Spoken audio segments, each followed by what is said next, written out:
now we're good. Okay. Yeah. We had some technical difficulty there. Oops. Ran out of memory in the other camera, so. And I just knocked something over, so. Oh, it's just my water. I know. The lid's down. I know. Okay. Come on. Here. Come on. Oh, there we go. Okay. Monkey wanted to join us again. Yeah. Fortunately, I brought 2 cameras, so Yay. we're good. And if this one doesn't focus, I apologize. I haven't figured out how to get it to autofocus because it's technically an underwater camera. Okay. Well, you can use it underwater. Right, yeah. So, yeah. You don't have to, but you can. It's so. like that compass I had that was an underwater compass that somebody asked me, will it work on land? Yes, it's a compass. It always points north. Wow. Above and below water. Does it work on land? Wow. Well, you know, I don't want to even go into the Turon thing. We'll just, okay. We want to do paranormal stuff. We can go and do a Turon expose another time. Yeah. Because there's lots of stories about those. I said I was an archaeologist. Been to many places, run into many people. Yep. Boy, are there some stories there. So anyway, we were talking about these shows. So, yeah. In other words, people are out there that can help you. So if you find yourself, even if your spouse thinks you're crazy, that, you have bats in the belfry, literally, there are people out there who can help you. Stop living like that for years. Right? Even if you're, just contact somebody. Right. And we understand that there are people out there who want attention. And that's why professional paranormal people kind of have a screening. So they don't just get the wackadoodle cuckoos, coming and constantly asking them for help. Right. It's really just, a raccoon. Because I have learned in my life sometimes a cat is just a cat. Yeah. It's not something weird or spiritual, or it's just a cat. I lived in a house, not just only a couple of blocks from this house. Yeah. And everybody started having experiences. So the first thing I went and did is I had an exterminator come in and check the place.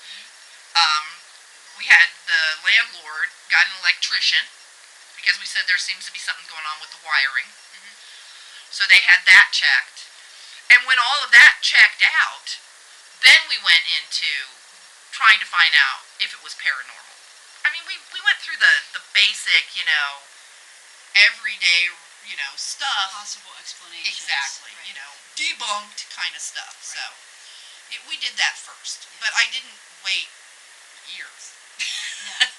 Was that the house that you had the Mickey Mouse hat? Yeah, that was. Even I saw something in there. Remember Right. that one? Yeah. I had a friend. He lived in the basement part of the house. There were 3 of us living in this house, and he never believed in it. He had no belief in the paranormal whatsoever when he moved in. It does now. By the time he moved out of that house, he fully believed. Oh, so yeah. So even having a skeptic in the house, his mind was definitely changed. But get help. That's what we're saying. Other paranormal shows that we noticed, the monster shows. Yeah. Well, they are fun to watch, and there are formulated shows out there. Yeah. Where you get a bunch of these guys that all pretty much, you got your leader, you got your investigator, your investigatory type, you got your newbie, your young guy who's just starting out, You have your crazy guy. There's always going to be a crazy guy. Oh yeah, and then you have the trap builder. The trap builder guy. Those crack me up. And they're running around the woods looking for these monsters based on some photograph that, just looking at it, has been photoshopped. What they call a squatch blob. Yes. Shout out to Renee. Yeah. And they run around shooting up the woods or wherever. I'm amazed they haven't shot one another. I know. They run through the woods in the dark. I don't think they're real bullets. I think those are blanks. I should hope they're blanks, because I'd be terrified. I'd be more afraid of the guys with the guns than anything else that might be out there. I'd be worried for the camera crew. That too. Yeah. And, but, they always, this is what I love. There's always this elaborate trap.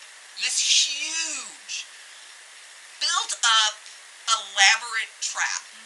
And these guys can't even catch a cold in it. Right? I mean, a chipmunk, a raccoon, a squirrel, Yeah. hell, a bug. Yeah. A little bug, please. Find something in your traps, please.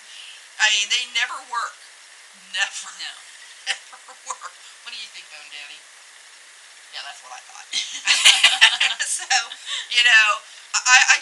I laugh at them. They're fun to watch. I'm not going to deny Yeah, that. they are fun to watch. They really are. But anybody who watches those knows that they're formulated. In other words, it's always the same thing. Same types of guys, same types of actions. Same Always trying to trap something. Right. Yeah, it's not happening. It just, and I know those, everybody has these legends, and I mean, the first time I heard the words sheep and squatch together, Oh, Lord. I lost it. Yeah, I that one was lost pretty funny. And, but I know there are legends of this. Oh, yeah. So, like I said, a lot of these shows, they're fun to watch. Some of them are very highly informative. Just don't take them too seriously. Right. I mean, like I said, they're fun to watch. They wouldn't have the ratings that they have if they weren't fun. True. And like I said, we're not trying to badmouth them or downplay them. No. I enjoy watching them. Like I said, I'm just talking about the stuff that I find amusing on them. Yeah. And, having lived in haunted houses, I grew up in a haunted house.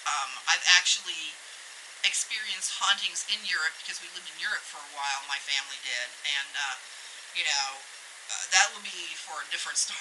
Yeah. And we lived in that haunted house over in Clifton. Remember that? Right? Yeah. I mean, there's, I can honestly say that I don't think I've ever lived anywhere where there wasn't some sort of a haunting. Yeah. I mean, the house that I lived in with my parents that I grew up in, they bought that house new, and there was Right. still something in there. So. Right. I mean, because it isn't necessarily the house; it could be the land. Right. And this is a very active area for Native American culture. Yeah. Back in the 1800s and stuff, and a lot of things happened around this area. Even during the Revolutionary War, when Ohio was, I mean, they came out this far. Because the French were out here, but it's like there are there's cultural evidence that things have happened here. Yeah, well, So, I mean, you've heard the story up at the Serpent Mound with right, the leaves moving up and Right. down like somebody was walking in the woods. right, Yeah, exactly. So they're everywhere. Right. I mean, we've got Serpent Mound, we've got Fort Ancient, which Yeah. isn't that far from us. No. So yeah, it's, just because the